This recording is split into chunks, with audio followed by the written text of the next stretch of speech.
되시기 바랍니다. 오늘의 말씀은 에스라 4장에서 6장까지의 말씀입니다. 어제까지 우리는 말씀을 통하여서 하나님의 은혜로 이스라엘 백성들이 바벨론을 떠나 예루살렘으로 돌아오게 되고 성전 짓는 일을 시작하게 되었음을 들었습니다. 오늘 말씀에는 그 성전 짓는 일을 방해하는 세력들이 등장하게 되는데요. 1절에 대적이라고 표현한 방해하는 사람들은 사마리아 사람들입니다. 이들은 아수르의 민족 혼합 정책에 의해서 이방인들과 결혼하게 된 사마리아, 이스라엘 백성들입니다. 이들은 유다 백성들에게 와서 성전을 같이 짓겠다고 얘기하면서 우리들도 하나님을 섬기는 자다라고 이야기합니다. 그런데 이들이 하나님을 섬긴다는 표현은 유다 백성들이 하나님 한 분만으로 여기면서 유일신으로 여기며 섬기는 것과는 다르게 이 땅의 많은 신들 중에 하나로 하나님을 여기고 가나안 지역을 섬기는, 가나안 지역을 주장하는 지역신으로 섬깁니다. 그리고 각자 자기들이 섬기는 이방신들까지 함께 섬기는 혼합 종교를 가지고 있던 사람들이죠. 그래서 혈통적으로나 신앙적으로나 순수하지 않은 자들이었기 때문에 유다 백성들은 이들과 함께 성전을 짓는 일을 함께 할 수 없었습니다. 그래서 함께 할 수 없다고 거부하지요.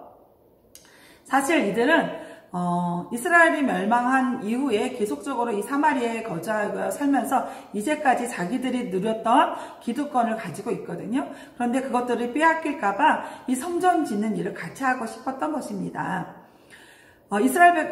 사마리아 사람들이 와서 성전 짓는 일을 같이 하자고 했는데 유다가 거부하니까 이렇게 거절당하게 되자 이들은 태도가 바뀌어서 성전 짓는 일을 방해하게 됩니다. 백성들을 위협하여 사기를 떨어뜨리고 고문관들에게 뇌물을 주어서 매수하여 이 성전 짓는 일이 16년간이나 중단되게 됩니다. 자, 4장 6절에서 23절까지는 지금까지 제가 얘기한 성전 짓는 일을 방해하는 내용이 아니라 느헤미야가 3차로 예루살렘으로 돌아와서 예루살렘 성벽을 짓는 일을 하거든요. 그런데 그 일을 방해하는 내용이 추가로 삽입되어져 있습니다. 아하수에로와 아닥사스다 때의 사건을 추가로 삽입하여서 두 사건이 시간적인 차이는 있지만 내용과 성격이 같다는 것을 보여주고요. 그들은 정치적인 공세로 함께 방해하고 또 이스라엘 백성들이 회복되는 것을 싫어했다는 것을 강력하게 드러내고 있습니다. 외부의 방해가 성전 건축의 직접적인 원인인 것처럼 방해하는 세력들에 대해서 이야기를 맞추고 초점을 맞추었지만 선지자들이 등장해서 이야기합니다. 너희들이 성전을 짓는 일을 중단한 것은 너희들의 신앙이 희미해졌기 때문이다 라고 얘기하죠. 학계 1장 4절에서는 이렇게 얘기합니다. 대적들의 방해로 성전이 황무하게 되었는데도 이스라엘 자손들은 화려한 집에서 거한다라는 것을 말하고 있습니다. 선지자들의 말씀으로 하나님의 뜻을 전하게 되자 중단되었던 성전 건축이 다시 시작되었습니다. 이에 대응해서 유프라데스강 건너편 서편에 있던 권력자들이 또 이 성전 짓는 일이 다시 시작된 것을 보고 조사하여서 다리오 황제에게 보고를 합니다. 이번에는 조사와 보고가 계속 진행되는 과정에서도 성전 건축이 중단되지는 않았습니다. 다리오 왕이 이 성전 건축하는 일을 자세히 조사하여 보았는데 그 조사하는 과정에서 고레스가 써준 칙령, 고레스의 칙령이 발견되게 됩니다.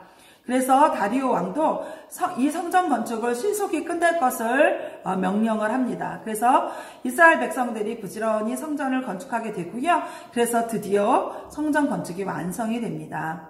이스라엘 자손들은 즐거운 마음으로 이 성전을 하나님께 올려드리는 봉헌식을 거행하게 됩니다. 그리고 공식처럼 성전이 완성되면 제사가 회복되고 제사가 회복되면 하나님의 말씀대로 살고 싶어서 절기를 지키게 되는데요. 이들 또한 그 다음해인 1월 14일에 이스라엘 자손들이 하나님께서 베푸신 은혜를 기억하면서 모세의 율법대로 즐겁게 유월절을 지키게 됩니다. 유월절을 지키고 또 그 뒷날부터 무교절을 지킵니다.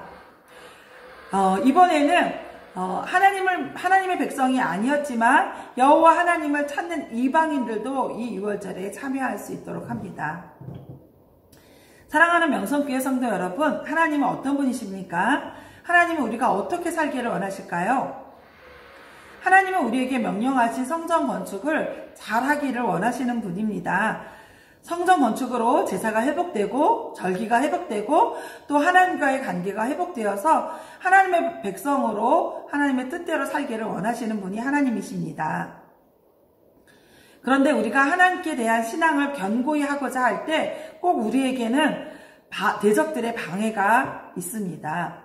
그때 우리의 손이 약해져서 멈추거나 포기하는 것은 하나님께서 기뻐하지 않습니다.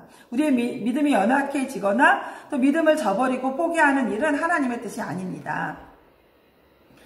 그래서 하나님은 선지자들을 계속적으로 보내어서 하나님의 뜻을 전하게 하셨고 계속 공사를 할 수 있도록 권고하셨고 백성들은 그 말씀을 듣고 용기를 내어서 힘을 내어서 성전 건축을 다시 시작하게 되었습니다.